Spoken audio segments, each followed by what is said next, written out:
Hello there student welcome to chemistry इतिमध्ये हलनी होइसे HSLC अर्थात मेट्रिक परीक्षार सिलेबास नतुन नियमेरे अनुष्ठित हब 2023 बर्षर मेट्रिक परीक्षा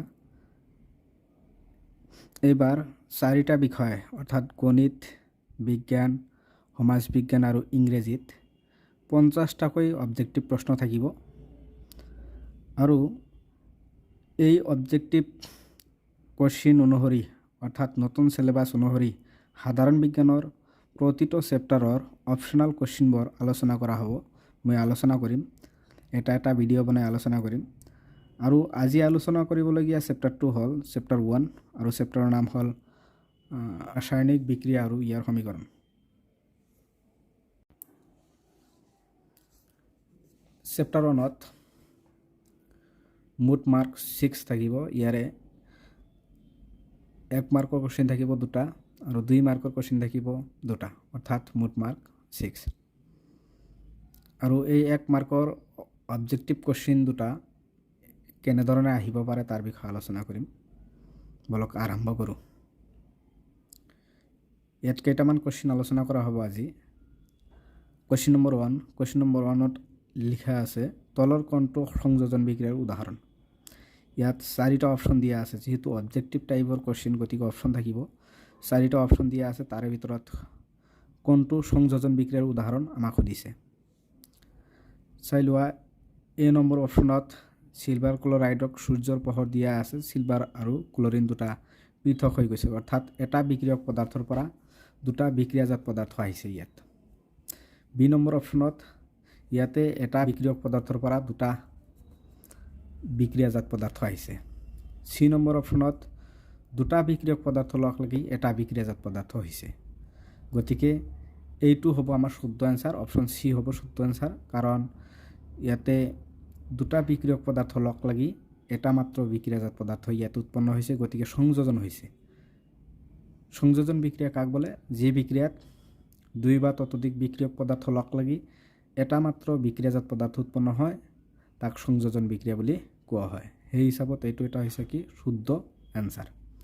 क्वेश्चन नम्बर 2 পৰাচনৰ সংকেত হল অৰ্থাৎ পৰাচনৰ সংকেত কি ইয়াতে সুধিছে অপশন দিয়া আছে কেইবাটাও তাৰে ভিতৰত কোনটো শুদ্ধ অপশন হেতু কৈ দিব লাগে কোনটো অপশন শুদ্ধ আপোনালোকে চাই লওক।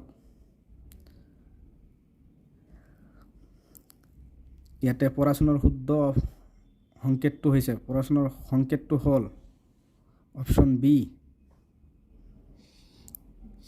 ক্যালসিয়াম অক্সাইড CaO এইটো হৈছে কি পৰাচনৰ সংকেত।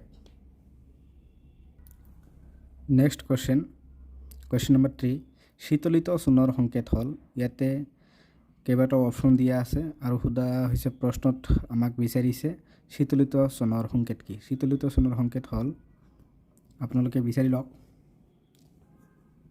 ইয়াতে শুদ্ধ আনসাৰটো হল সি অপশন সি হল শুদ্ধ আনসাৰ। শীতলিত চূনৰ সংকেত হল CaOH হল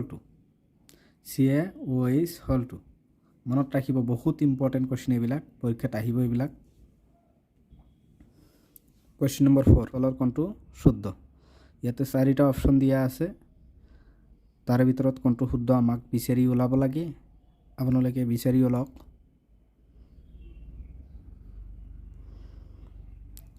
ইয়াত শুদ্ধ আনসাৰটো হল শুদ্ধ অপশনটো হল অপশন নম্বৰ সি সিলভাৰ ব্ৰোমাইড সূৰ্যৰ পোহৰৰ উপস্থিতিত সিলভাৰ আৰু ব্ৰোমিন লৈ বিভাজিত হৈ যায় অৰ্থাৎ ভাঙি যায় এইটো এটা বিযোজন বিক্ৰিয়াৰ উদাহৰণ হয়।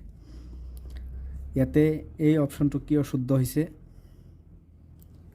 চাই লওক যেটো এ নম্বৰ অপশন আছে এ নম্বৰ অপশনত পানীক বিযোজন কৰা হৈছে হাইড্ৰোজেন আৰু অক্সিজেন লৈ কিন্তু ইয়াতে বিক্ৰিয়াৰ যেটো শৰ্ত দিয়া আছে হেতু দিয়া আছে সূৰ্যৰ পোহৰ গোটেইকেইটাৰ সূৰ্যৰ পোহৰে অপশন দিয়া আছে কিন্তু আমি জানো পানীৰ এইটো বিযোজন বিক্ৰিয়াটো সূৰ্যৰ পোহৰৰ উপস্থিতিত সংঘটিত নহয় এইটো হয় বিদ্যুতৰ উপস্থিতিত গতিকে এই বিক্ৰিয়াৰ শৰ্তটো ইয়াতে ভুল বুলি প্ৰমাণিত হল।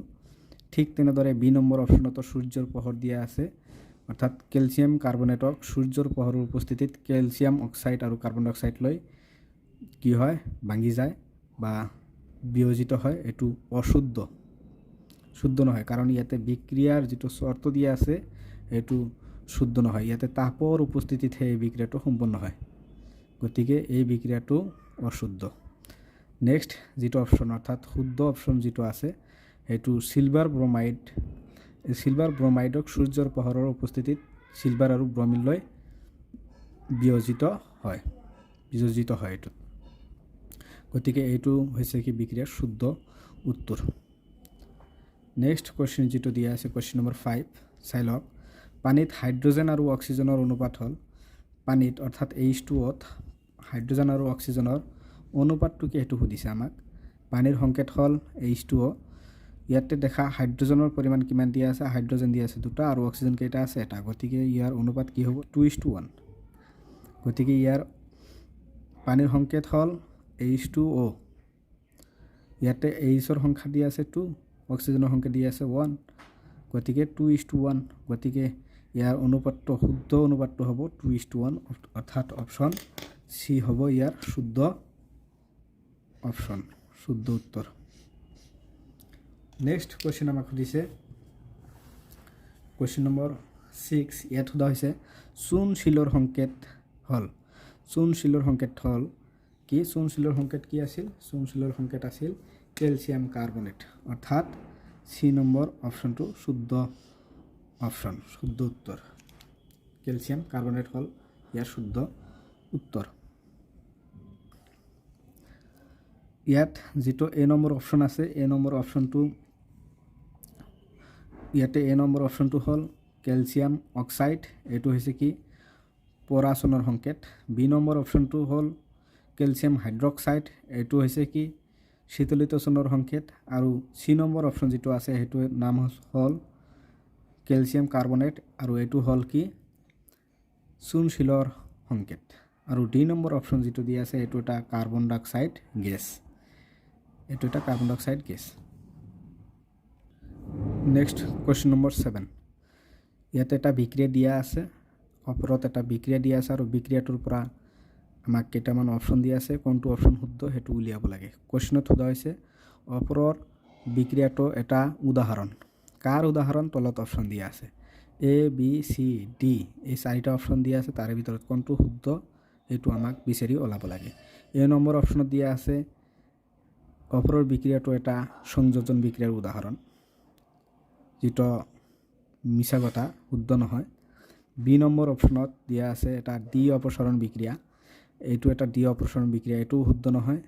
চি নম্বৰ অপশ্যনটোত দিয়া আছে এইটো এটা অপসাৰণ বিক্ৰিয়াৰ উদাহৰণেই হয়, সম্পূৰ্ণ শুদ্ধ অপশ্যন হৈছে চি নম্বৰ। অৰ্থাৎ ইয়াতে এটা অধিক সক্ৰিয় মৌলই কম সক্ৰিয় মৌলক অপসাৰিত কৰি নতুন যৌগৰ সৃষ্টি কৰিছে, গতিকে এইটো এটা কি অপসাৰণ বিক্ৰিয়াৰ উদাহৰণ। অপসাৰণ বিক্ৰিয়া কাক কোৱা হয়, এই ৰাসায়নিক বিক্ৰিয়াত অধিক সক্ৰিয় মৌল এটাই কম সক্ৰিয় মৌল এটাক অপসাৰিত কৰি নতুন যৌগৰ সৃষ্টি কৰে, তাক অপসাৰণ বিক্ৰিয়া বুলি কোৱা হয়। সংযোজন বিক্ৰিয়া হ'ব গ'লে, গতিকে ইয়াতে চি নম্বৰ অপশ্যনটো সম্পূৰ্ণ শুদ্ধ অপশ্যন।